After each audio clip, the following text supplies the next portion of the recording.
Alam mo lahat na Ay, ano, nako. lahat ng pagkain, ang tawag ko diyan, gamot sa nagugutom, di ba? Oo, kain Yan. na. Kaya Yan. nagugutom ka na. Ito po, Hmm. mga kaibigan, dragon fruit kung tawagin. Ito'y gamot sa mga nagugutom. Bawat pagkain ay naggamot sa mga nagugutom. Kaya ganyan. Ano, merienda nyo? Kakapain. Sarap. Wala nga. Dragon Wala fruit. kami. Ito yung tinatawag na dragon fruit pero wala naman, di man nanunuklaw. Agad, dragon. Nanunuklaw. Ahas yun eh. Ganon din yun, dragon din yun. Ibig sabihin, ay yung dragon, ganyan yung itsura ng egg ng dragon. Kaya dragon fruit. May secret shop dito, pero. Saan? Pag may secret shop. Nung medyo maliit-liit pa ako, si mama nagluluto ng maruya. Pag naluto na ni mama yung maruya, sinapot kong tawagin sa Bicol. Pag naluto na ni mama yung sinapot na yun, sabi ni mama, itinda nyo na yan. Ititinda ko. Ngayon sabi ni mama, mama, wag kayong uuwi dito hanggat di na uubos yan ha.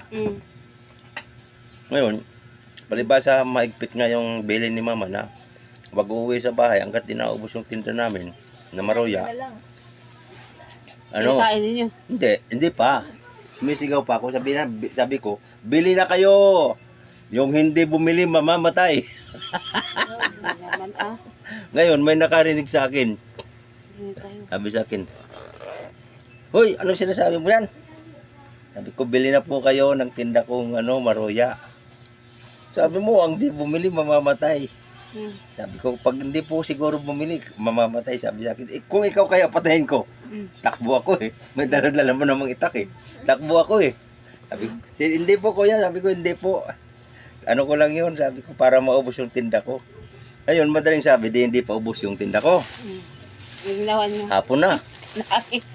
Kinain na. Ay, sabi ko sa sarili kong isip, sabi ko doon sa ate ko, ate, kasama kami ng ate ko. Sabi ko, ate, hindi pa rin ubos tong paninda natin. Gabi maghahapon-hapon na.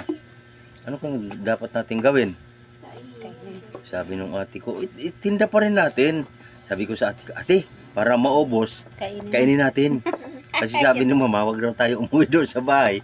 Hanggat di na maubos yung tinda natin. Ay, hapon na, di pa maubos. Kainin na lang natin. Sabi sa akin ng ate ko, bahala ka dyan. Di, ako kain ako ate, kain ako, bahala ka kung ayaw mo kumain. Madaling sabi, kinain ko. Siguro nainggit yung ate ko, kumain din. Di, madaling sabi, naubos namin yung sinapot. Sabi ka rin, maruya. Sabi ni, pag uwi na kami, sabi ko, ma, nandito na po kami. Ano, ubos na ba yung paninda nyo? Ubos na po, ma. Akin na yung kabintahan ba? Di, madaling sabi, binigay ko. Ito na po yung binta, ma. Kulang. Binilang ni mama. Oh, naubos yung paninda nyo pero itong binta, bakit ito lang? Sabi ko, ma, kasi kinain namin eh. Sabi mo kasi, ma, wag kayong umuwi, wag kaming uuwi kapag di naubos. Pauwi na kami dahil gabi na. Pinalo ka. Di pa ubos. Kinain na lang namin, ma. Sabi ni mama, mama, magaling talaga kayo, Sa susunod, nagtinda kayo, maghahanda na ako ng pamatpat. Hindi pwede yung... Pinalo ka.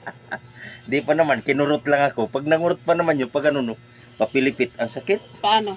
Ganun. Ang sakit. Sabi ko, ang sakit, ma. Ganun. Oh, di ka naman nasaktan eh. Yun ang Ganun eh. Ngayon Ikaw ang- pa nasaktan. Yun ang ginagawa ni mama. Pero mo tinda kami ng sinapot. Hindi ka naman nasaktan mo yan. Mama, wala, sakit eh. Ulit. Aman. Sakit eh. Patry. Kahit hindi. Ay na. Ikaw talaga.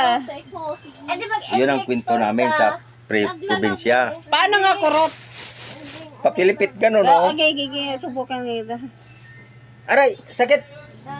Banto. Nagdugo ng ngipin mo. Kumain ka lang Dito. Makulay kasi yun.